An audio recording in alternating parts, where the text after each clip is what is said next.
خداوند یسوع مسیح کے نام میں آپ سب کی خدمت میں اسلام قبول ہو اور عید قیامت مسیح سب کو مبارک ہو۔ آئے آج صبح ہم اپنی نصیحت کے لیے خدا کا کلام کھولیں۔ کرنتھس کی کلیسیا کو لکھا گیا بزرگ پولس رسول کا پہلا خط، اس کا 15واں باب۔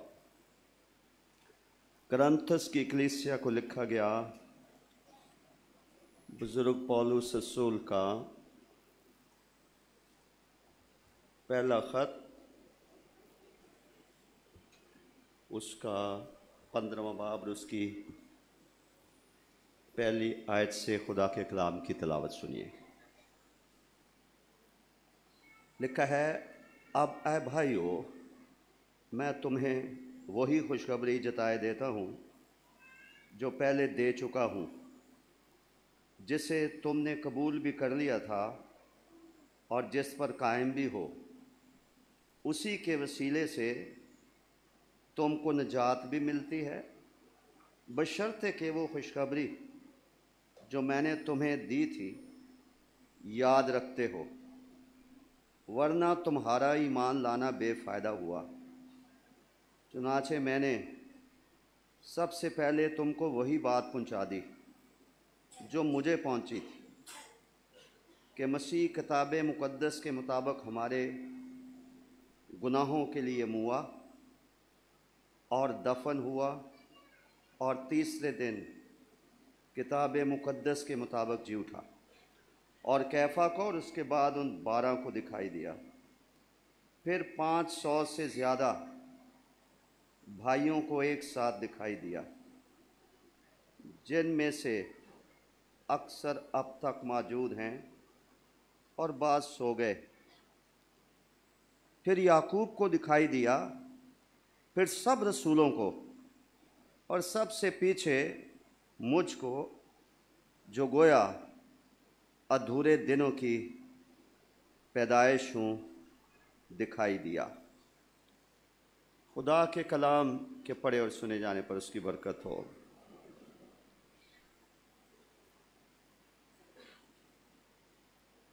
تمام انسانوں کے اس دنیا میں بدن کے وطن میں زندگی گزارتے ہوئے مختلف قسم کے دشمن ہیں۔ تمام انسانوں کے جب تک وہ بدن کے وطن میں ہیں ان کے مختلف دشمن ہیں۔ ان دشمنوں میں سے ایک دشمن تو بڑا دشمن موت ہے، جس پر خداوند یسوع مسیح نے فتح پائی ہے۔ ایک اور دشمن ہے جس کا دنیا کے تمام انسانوں کو واسطہ پڑتا ہے، اور وہ ہے نا امیدی، ہوپ لیسنس۔ ہم ایک ایسی دنیا میں جی رہے ہیں جہاں پر انسان کسی نہ کسی اعتبار سے وہ بے بس ہے۔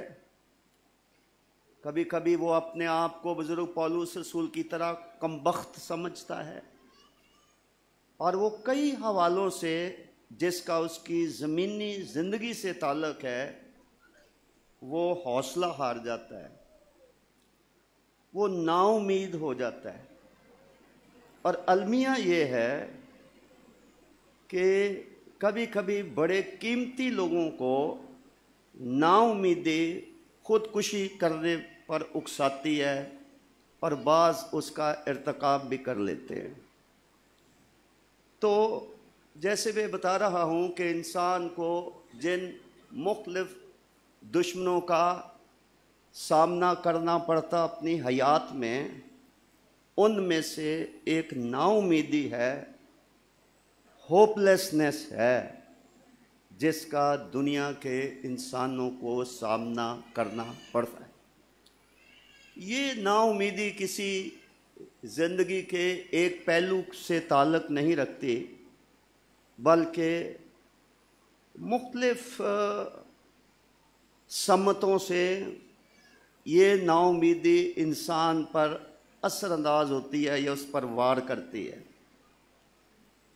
آج قیامت المسیح کے موقع پر آج جو خدا کے روح کی آواز ہم سبوں کے لیے ہے، وہ یہ ہے کہ مسیح ایک بڑی امید ہے، وہ خدا کی طرح ہماری امید گاہ ہے، وہ نا امیدوں کی امید ہے۔ ایسٹر کا پیغام جہاں فتح کا پیغام ہے، جہاں مسیح کے وعدوں کی سچائی اور اس کے ثابت ہونے پر مہر کا پیغام ہے، جہاں موت کی شکست کا پیغام ہے، جہاں سچائی کی فتح کا پیغام ہے، وہاں پر امید کا پیغام ہے۔ اگر آپ کو یاد ہو تو مسیح کے مردوں میں سے جی اٹھنے کے بعد دو افراد اماؤس کی سڑک پر گفتگو کرتے جا رہے تھے، جس کا ذکر لوکا کی انجیل کے 24ویں باب میں ہمیں ملتا ہے۔ تو جب وہ سفر میں جا رہے تھے تو خداوند یسوع جی اٹھے، خداوند یسوع مسیح ان پر ظاہر ہوئے، لیکن لکھا ہے ان کی آنکھیں بند کی گئی تھی، وہ پہچانتے نہیں تھے کہ یہ یسوع ہے۔ ان کا خیال تھا ہماری طرح یہ کوئی مسافر ہے۔ تو جو وہ بات چیت کر رہے تھے اس میں مداخلت کرتے ہوئے خداوند یسوع مسیح نے کہا کہ تم آپس میں کیا بات چیت کر رہے ہو؟ تو انہوں نے کہا کیا تو اکیلا مسافر ہے؟ ان دنوں میں یعنی گڈ فرائیڈے کے، ہولی تھرسڈے، سارے ہفتے میں یروشلم میں جو کچھ ہوا کیا تیرے علم میں نہیں ہے؟ اور انہوں نے اپنی بات کو جاری رکھا، بتاتے ہوئے مسیح کے علم میں لاتے ہوئے کہ ہمارے مذہبی رہنماؤں نے، سردار کاہنوں نے اور حاکموں نے مل کر مسیح کو، جو کلام اور کام میں قدرت والا نبی تھا، تو اس کو انہوں نے صلیب پر چڑھا کر مار ڈالا۔ وہ یسوع مسیح کو بتا رہے ہیں۔ آگے ایک جملہ لکھا ہوا ہے، آگے جملہ یہ لکھا ہے کہ ہمیں امید تھی کہ اسرائیل کو چھٹکارا وہی دے گا۔ یعنی یسوع جب آیا، اس نے اپنی خدمت کا آغاز کیا، اس نے خدا کی طرف سے آنے کا دعویٰ کیا، اور اپنی تعلیم کے بارے میں بھی لوگوں کو یہی سکھایا کہ میری تعلیم اپنی نہیں ہے، جو میں باپ سے سنتا ہوں آگے تمہیں پہنچا دیتا ہوں۔ اور انہوں نے اپنی حیات میں بتایا کہ ابن آدم کھوئے ہوں کو ڈھونڈنے اور نجات دینے کے لیے آیا ہے۔ انہوں نے بتایا کہ خدا کسی کی ہلاکت نہیں چاہتا ہے، وہ چاہتا ہے سب کی توبہ تک نوبت پہنچے۔ میں اس لیے آیا ہوں، خدا کا روح میرے اوپر ہے، میں اس لیے آیا ہوں کہ قیدی روحوں کو آزاد کروں، کچلے ہوں کو اور زخمی لوگوں کی مرہم پٹی کروں۔ خدا کا مسا میرے اوپر ہے، ابلیس کے کاموں کو مٹاؤں۔ اور پھر مسیح کے پیدا ہونے سے پہلے جب بزرگ یوسف اپنی بیوی کو شادی سے پہلے حاملہ ہوتے ہوئے دیکھ کر چپکے سے چھوڑ دینا چاہتے تھے، تو فرشتہ ان پر ظاہر ہوا تھا، تو انہوں نے کہا تھا کہ اپنی بیوی کو اپنے ہاں لے آنے سے نہ ڈر، جو کچھ اس کے پیٹ میں ہے وہ روح القدس کی قدرت سے ہے، وہ بیٹا جنیں گی، اس کا نام یسوع رکھیں گے، اور وہی اپنے لوگوں کو ان کے گناہوں سے کیا دے گا۔ ابھی مسیح پیدا نہیں ہوئے تھے، ابھی پیدا ہونے سے پہلے ہی یہ بتا دیا گیا کہ ان کے آنے کا بڑا مقصد کیا ہوگا۔ جب وہ پیدا ہوں گے تو اس کا نام ہی یسوع رکھا جائے گا، جس کا مطلب ہی ہے چھٹکارا دینے والا، رہائی دینے والا۔ تو وہی اپنے لوگوں کو ان کے گناہوں سے نجات دے گا۔ اب 30 سال تو خداوند یسوع مسیح نے ایک عام یہودی کی طرح اپنی قوم میں، اپنی برادری میں، انہوں نے عام انسان کی طرح زندگی بسر کی، لیکن 3 سال ایسے تھے جس میں دن رات انہوں نے منادی کی تھی۔ اس منادی میں منادی سن کر، جیسے لکھا ہے کہ ایمان سننے سے پیدا ہوتا ہے، امید بھی سننے سے ہی پیدا ہوتی ہے، کہ کوئی آپ سے کوئی ایسی بات کہہ دے اور یا وعدہ کر دے تو اس سے آپ کو امید پیدا ہو جاتی ہے۔ اب اندازہ کیجئے کہ 3 سال تک جب وہ ایک استاد سے، جسے وہ ایک نبی بھی سمجھتے تھے، اور اس سے 3 سال تک مختلف زاویوں سے نا امید انسان امید کا پیغام حاصل کر رہے تھے، سن رہے تھے، اور منتظر تھے کہ کب یہ وقوع میں آئے، کب یہ پورا ہو۔